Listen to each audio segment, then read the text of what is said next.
Welcome back, ladies and gentlemen, and now it's the time.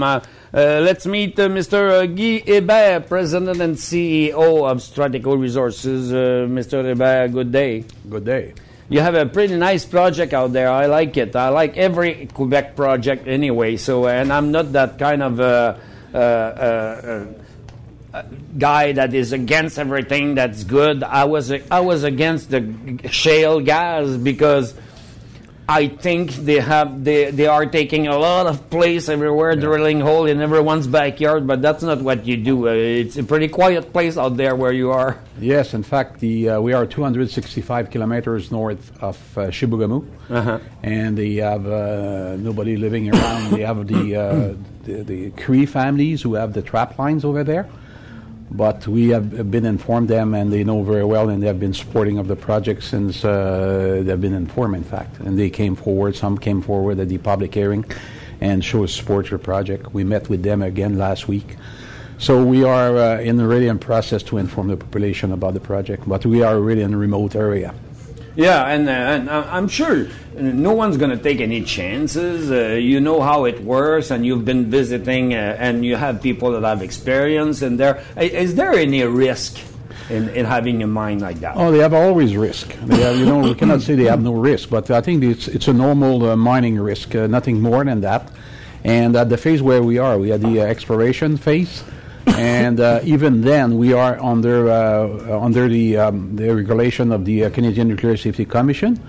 We have been approved in February 2008. We are only 4 companies in Canada who have been qualified by the Canadian Nuclear Safety Commission. The others are Cameco, Areva, Denison Mine, and Strateco. So they recognize we have the potential to develop the project. Okay, I'm sorry, I have a problem. Sorry, yeah. Okay, but that's what I needed. Thank you very much, Chris. We're talking about risk. What type of risk can we have in a mine like that with you are only drilling in the rocks? There's no river around. Is there any contamination risk? In fact, we have a water treatment plant. We have to be in place before we start to treat all the water.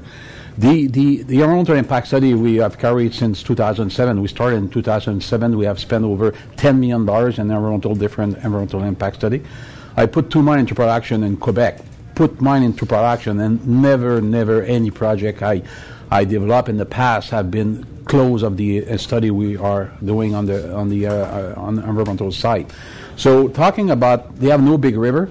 They have the Mistassini Lake, and they have very far away, and no water is conducting. It's about 160 kilometers, along the different creek and small river to go there. So we did study on the environmental impact study to risk assessment. We did a lot of risk assessment using the worst case scenario, and even with that, we are coming, or our experts are coming with a very negligible impact, on the area. So we are reading even this today. I read the press release from an activist group saying then we can contaminate all the river to the south. It's not true because the James Bay is not coming to the south. The James Bay by definition is going to the north. So you have a lot of people don't know that. I know but that they are because I've using been that all a of lot. when I was young, all the time up north. But up north, everything flows to the north. To the north, yeah. Is the definition of the James Bay. In fact, the James Bay area is all the river are going to the north. They are going to the James Bay, and it's not. They are not flowing to. But anyway, we don't want to contaminate the north as much as the south. No one, and no one wants to do that. And how does it work in the process of taking? Let's say you have a mine and you're producing uranium. You're using water to separate the rocks or whatever, like they do with gold, or not? It's very similar process than gold. It's very similar mill than a gold mill, and we're producing the final product is a yellow cake. We're talking, which is absolutely not radioactive. It's very safe. Over 50,000 pounds of yellow cake are traveling for the last 50 years to Montreal Harbor here, and they have no incident reported to that. It's very, very safe. And then, what we do is really we take the rock from the underground. It's an underground project. We eventually will blast it. One thing we do is contrary to any other kind of underground mine in Quebec, the air is very clean. We have to, the ventilation is really a big issue in the uranium mining. We have to ventilate to take out all the radium, if ever they have radium gas there, all the dust in the air. So it's very crystal clear air. A miner working there is not coming out of the mine with a black face, it's very crystal clear air. From there we take the rock. As a normal mine, we put in a truck to bring to the surface. So in our case, we'll have a ramp. And then you put in a crusher and then a SAG mill. And then instead to have cyanide in the tanks, you have sulfuric acid. Okay? And then the sulfuric acid dissolve the rock and dissolve the uranium.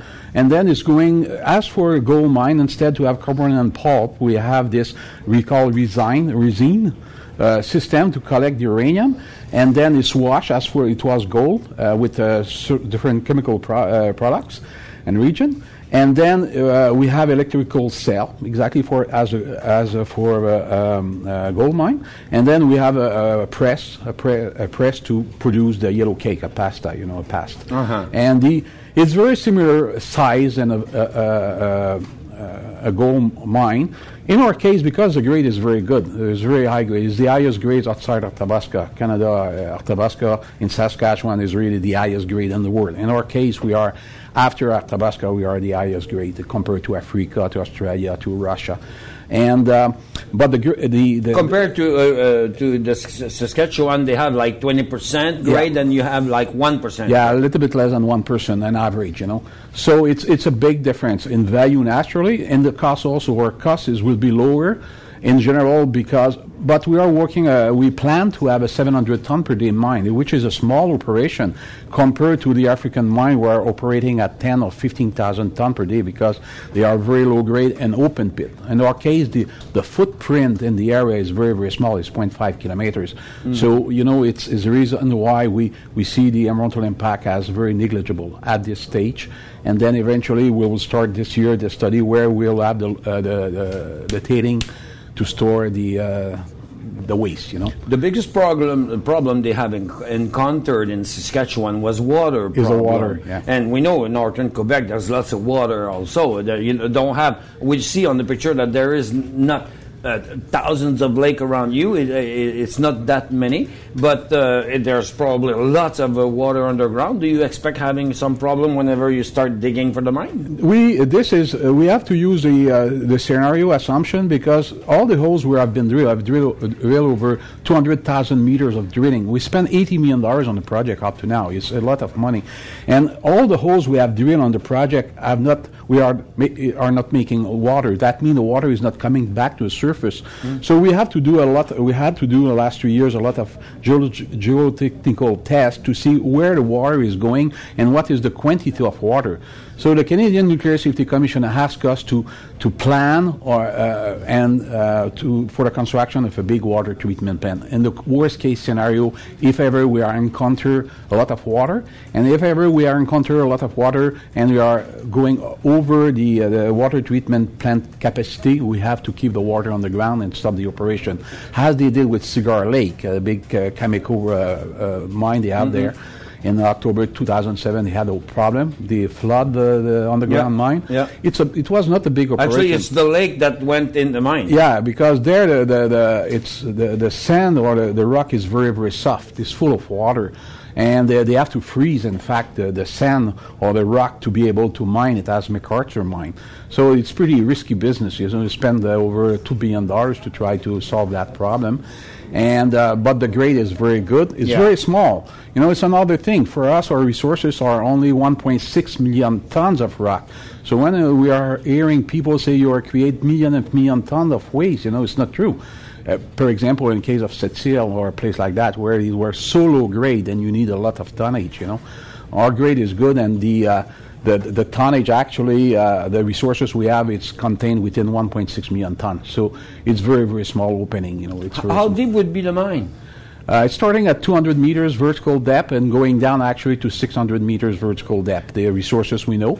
We continue to drill to expand the resources.